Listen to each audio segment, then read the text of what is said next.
As early as 1577, Toyotomi Hideyoshi wrote in a letter that he had dreams of conquering China.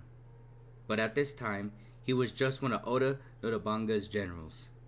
Japan itself was still in the throes of the Sengoku, or Warring States period, a century-long era of chaos and civil war among the different domains. By 1591, though, Nobunaga was dead and Hideyoshi was in charge of a much more unified Japan. With northern Honshu the last major region to fall to his armies, having accomplished so much, Hideyoshi began to give serious thought once more to his old dream of taking on China, the major power of East Asia. A victory would prove the might of a reunified Japan and bring her immense glory. Hideyoshi first sent emissaries to the court of the Hosen Korea's King Senjo in 1591, requesting permission to send a Japanese army through Korea on its way to attack China.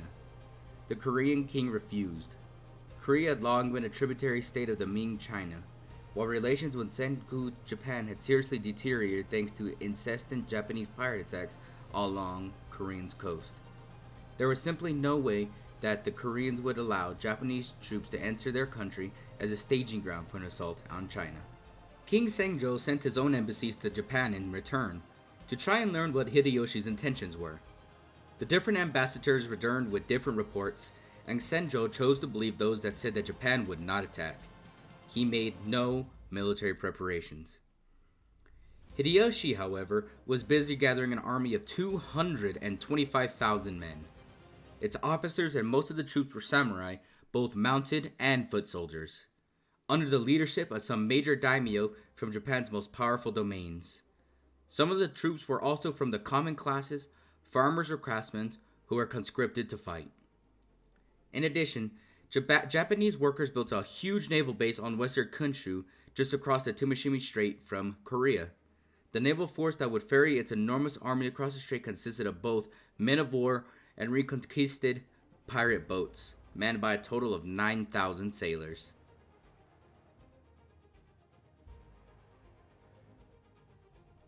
The first wave of Japanese troops arrived at Busan on Korea's southeast corner on April 13, 1592.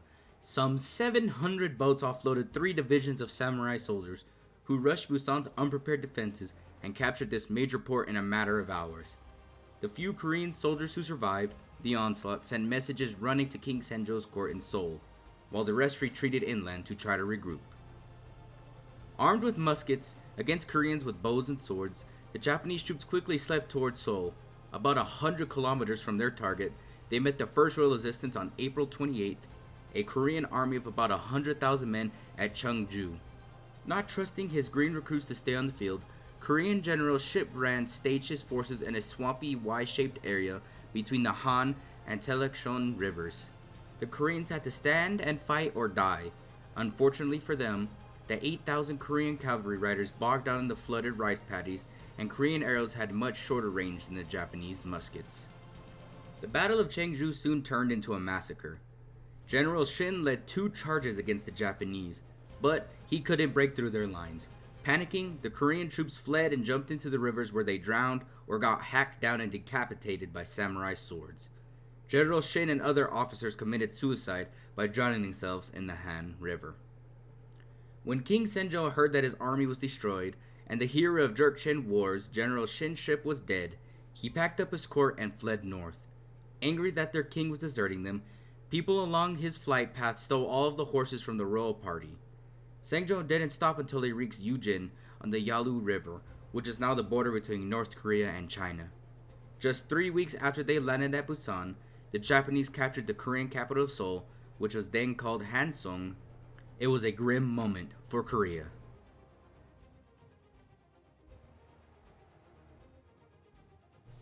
Unlike King Senjo and the army commanders, the admiral who was in charge of defending Korea's southwest coast had taken the threat of the Japanese invasion seriously, and he had begun to prepare for it. Admiral Yi Sun-shin, the left navy commander of the Chola province, had spent the previous couple of years building up Korea's naval strength. He even had a new kind of ship unlike anything known before.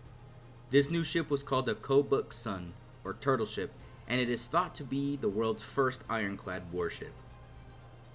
The Kobuck-sun's deck was covered with hexagonal iron plates, as with the hull, to prevent enemy cannon shot from damaging the planking and to ward off fire from flaming arrows. It had 20 oars for maneuverability and speed in battle. On the deck, iron spikes jutted up to discourage boarding attempts by enemy fighters. A dragon's head figurehead on the bow concealed 4 cannons that fired iron shrapnel at the enemy. Historians believe that Yi Sun-shin himself was responsible for this innovative design. With a much smaller fleet than Japan's, Admiral Yi racked up 10 crushing naval victories in a row through the use of his turtle ships and his brilliant battle tactics. In the first 6 battles, the Japanese had lost 114 ships and many hundreds of their sailors. Korea, in contrast, lost 0 ships and only 11 sailors. In part, this amazing record was also due to the fact that most of Japan's sailors were poorly trained former pirates, while Admiral Yi had been carefully trained a professional naval force for many years. The Korean Navy's 10th victory brought Admiral Yi an appointment as the commander of 3 southern provinces.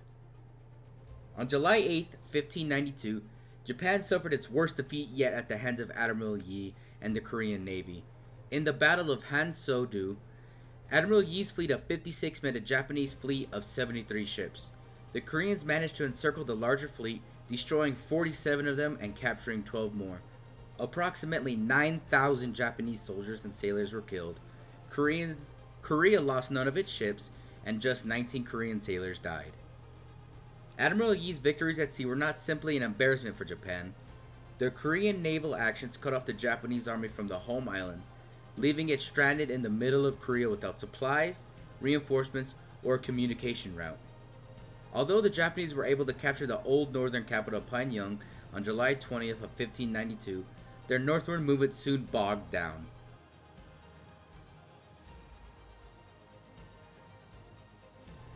With the tattered remnants of the Korean army hard pressed, but filled with hope thanks to Korea's naval victories, the ordinary people of Korea rose up and began a guerrilla war against the Japanese invaders. Tens of thousands of farmers and enslaved people picked off small groups of Japanese soldiers, set fire to Japanese camps, and generally harried the invading force in every possible way. By the end of the invasion, they were organizing themselves into formidable fighting forces and winning set battles against the samurai. In February of 1593, the Ming government finally realized that the Japanese invasion of Korea posed a serious threat to China as well. And by this time, some Japanese divisions were battling with the Jurchens, which is now Manchuria, or in northern China. The Ming sent an army of 50,000, which quickly routed the Japanese from Pyongyang, pushing them south to Seoul. China threatened to send a much larger force, some 400,000 strong, if the Japanese didn't withdraw from Korea. The Japanese generals on the ground agreed to withdraw to the area around Busan while peace talks were held.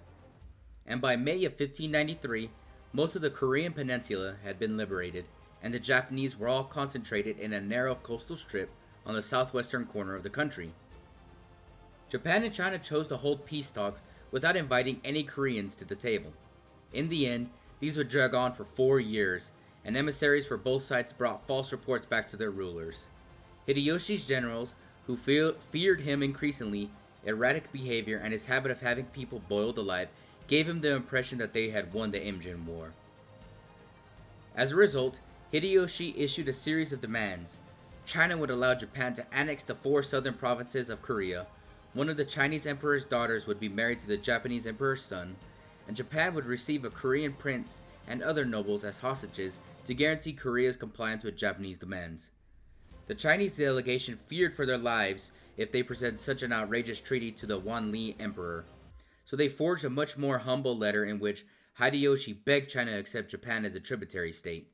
Predictably, Hideyoshi was incensed when the Chinese emperor replied to his forgery late in 1596 by granting Hideyoshi the bogus title of King of Japan, and giving Japan status as a vassal state of China. The Japanese leader ordered preparations for a second invasion of Korea.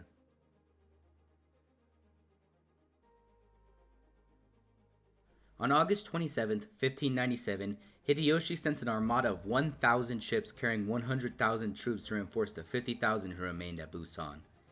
This invasion had a more modest goal, simply to occupy Korea, rather than to conquer all of China. However, The Korean army was much better prepared this time, and the Japanese invaders had a tough slog ahead of them. The second round of the Imjin Wars also began with a novelty.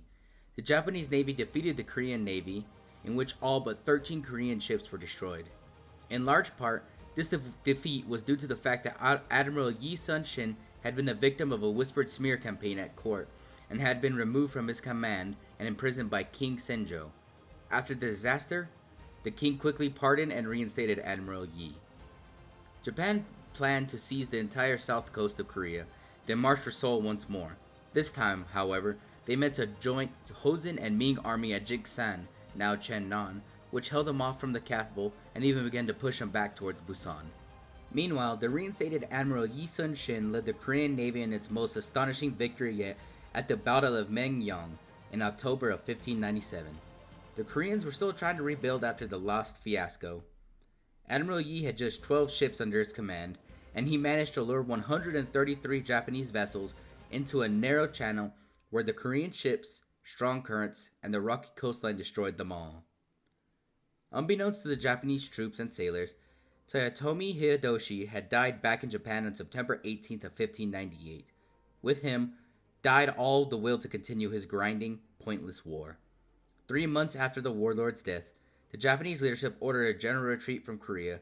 As the Japanese began to withdraw, the two navies fought one last great battle at the Battle of Noryang Sea.